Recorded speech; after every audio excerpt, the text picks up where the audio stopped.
So that capacity to like to bullshit to, bullshit detect and be like, wait a minute, are you saying that just because that's what she wants to hear? Do you really think that? And really vetting that, because the urge to get you back is so strong, allowed me to be like, hey, wait, I can't just be apologetic here. She was being very toxic. She was giving as good as she got. um, we were both unhealthy. It wasn't me. This wasn't Armageddon 2. This was her and me, and in that order. I'm not trying to assign blame, but I mean, it is no small feat that I stayed patient as much as I did. You know, the thing that really kills me though is this is very much tied into caffeine. I was taking 1 and 2 and 3 caffeines a day. I mean, I was working like a fucking horse. You saw what I was doing in there. Like I was just giant pieces of furniture, and I was like probably had 3 caffeines that day, and it's like the alcohol thing all over again. So now I know I can't do caffeine, pills, or freaking coffee. And I, you know, it contributed to it. Like I remember, I think I said this before too, but I took caffeine once, and it was just like, like everything was fine and dandy between us, and within like an hour I was like cursing at you in my head. And I can't remember what it was, but something you had just like said, whatever. It wasn't even a big deal, but it was like I was like, why am I this angry about this? And it's the caffeine, you know what I mean? Like I'm just loading up on it. I tried to get the smaller ones and cut them in half, and then I didn't do that anymore. I think it's like I'm doing so good at getting rid of all these addictions. I think caffeine's the new one that I need to get rid of. It's just hard when I have so much stuff to get done, but it needs to happen because I don't need to be cranky towards you. So it shouldn't be underestimated how much all of this was influenced by caffeine. Um, that's just a true story. That's not a cop out. If anything, I feel like I let you down again the way I used to with alcohol. But yeah, I think it doesn't feel like it affects you at the time. Like I'm not sitting there all the time being like, why am I this angry? Like it's underneath, but then it's still there, and then it guides my emotions and behaviors. And with all the other stress and all the other hurt, it basically made me magnified all the time, and so that's where that came from. You know what I mean? Like that everything wouldn't have transpired that way without the caffeine. I would have done a better job without the caffeine. I'm not saying it isn't my responsibility or anything like that, but it definitely made a difference. It's just way too much caffeine. Um, so um, knowing that, and also being able to, like I said, bullshit detect and be like, no, this isn't just my fault. This is both of our faults. We can do better than this. This is not like you being a victim of verbal abuse again. This is us being victims of, I mean, I don't think of it as verbal abuse, but except for the eviction thing, I think, and the Eva thing. That those two things kill me. The other thing was just kind of like a response to you just totally seeming like you didn't want to be with me or love me or anything like that anymore. Like I can't compute the girl that was at the place with me, helping me move furniture and being mean to me and giving me snide comments and laughs and stuff like that while I'm, busting my ass to the point I'm all scratched up and bruised everywhere. I can't equate that person with the same person who says she loves me to pieces. It's like, how is that the same person? How is the person that loves me to pieces the person who says she's having a hard time not hurting me? Like I don't get it. I'm not sure. I think like, I think you're very up and down. Um, yeah, I think you're up and down. And mom had actually said that phrase, and mom, she's like, she's she's not always super aware of her, of tendencies like patterns, but she had said you were up and down, and I think the reason she said that is because she would see you on those days where you were so sad, and then she would see you on those days where you're so happy.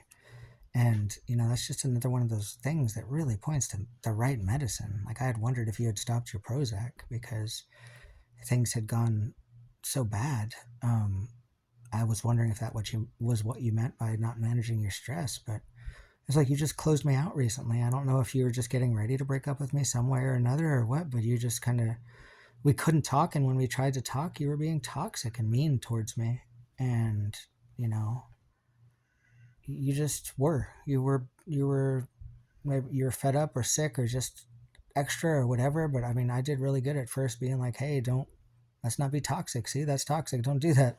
And then I couldn't. after a while. And that's the thing with daddy. Like, daddy can always. And daddy doesn't have to be earned when it's not daddy dom. It's just daddy doing the right thing, being a daddy to his little, to his puppy.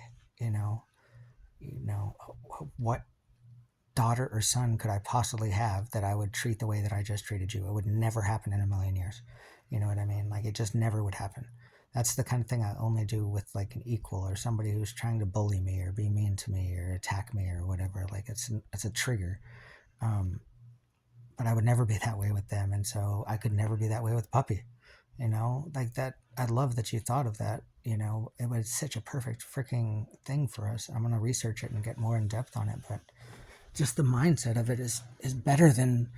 I mean, I really do think of us as Daddy Little as well. It's kind of like Daddy Pup, but um, it's just like I associate Daddy Little with Dom Sub so much. Like, there's expectations of what you should do and that you should listen to Daddy and whatnot. But with Pup, it's just like be an adorable pup and chonk the fuck out of me. You know what I mean? And be happy and be healthy kind of vibe. It's a pretty good life, actually. But I'm totally cool with that. I don't want to, I'm not going to be your maid or your servant. You got to clean up after yourself and do all that stuff. It's not like that. And I'm going to correct you if you're not being a good person or whatever. Um, but it's just a much more chill, relaxed, do what you want to do lifestyle, which, it's more Deja time, which I had already told myself even before all this that I wanted to have more Deja. I wanted to have on the whiteboard Deja time, like where everybody just goes at their own speed. Everybody just kind of does things at their own pace, and that's just fine, and nobody's rushing or anything. And I really liked that idea, and it's kind of like the lifestyle now. So it's just I have a lot of really good ideas about how to make us happier, how to make you happier, how to make me happier. I mean, turning you into a pup like that is kind of an instant me happier, because then all of the pressure and feelings of being used and all that go away, and then it just becomes about having a pup that I now trust, loves the crap out of me because I now believe it. It's so hard because we both are kind of two different people, like you talk about with the borderline personality thing. But like, there's the part of you that just adores me and loves me and wants to chunk me, and then there's the other part that hates me and wants to hurt me. I mean, there's not any part of me that wants to hurt you, but there is a part of me that tries to hurt you verbally. I mean physically hurt you, but there's a part of me that I think would try to like poke and hurt you, to try to push you away, or because it was outgassing because I was so hurt by you not coming through for me and feeling like you just didn't care, or that you were too lazy to help me when I'm going through so much stress. Like, that's where to me it comes into empathy again. Like, you don't even get where I'm coming from here. Like, you don't put yourself in my shoes and be like, what would I be feeling like if my Alzheimer mother, who I love so much, had just come with me after a concussion?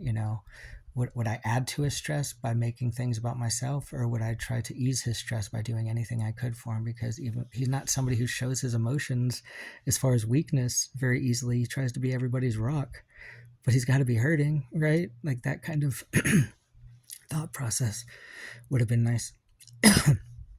Sorry, I got a dry throat.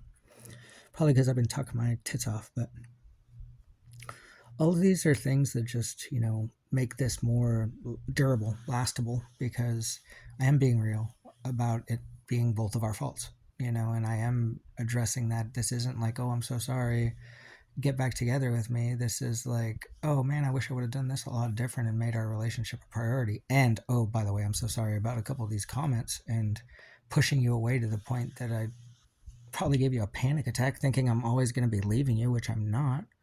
I'm, basically just, not knowing it, I'm bluffing, being like, I don't care if you leave, even though all along I've known I've been devastated, and then you leave and then I'm devastated, and I'm not going to sit there and pretend that I'm not, or try to play the I care less game with you. This hurts. I love you, and I know it hurts for you too, and I know you think that we can't get to a healthy relationship between us, or maybe you're just too scared to try, or maybe you think you can find somebody you love as much or more without having to go through the risk. But I'm here to tell you, like, there's no risk anymore. I got there. Like, I understand now what you mean by having the moment where you just, like, everything kind of shifted for you, because everything shifted for me when, I thought about you being the pup. That was like a game changer. So when I thought about that, it was like you made more sense to me then, because you're like a little dunderheaded pup. You know what I mean? It isn't that you don't love me. It isn't that you. And I get that you told me these things before, but it became internalized. Like it's not that you were trying to not love me or just not care about me, or it was just that you're a little dunderheaded pup that couldn't remember. And how do I know that you do love me? Because you chonk tackle the fuck out of me. That's what a pup does. You know what I mean? Like that. That was just a really big breakthrough in my thinking. So being able to internalize it. So, but anyways, I have lots of ideas about how to make you, me, and us happy. I hope I get to use them. But even if I don't, just knowing that you know my mind on these things and what I feel about them will really help me to move on. But I really hope I don't have to. Like, I know I have it this time. I just need you to trust me one more time. So I know it's scary, but I'm not going anywhere. I love you greatly. Night, night.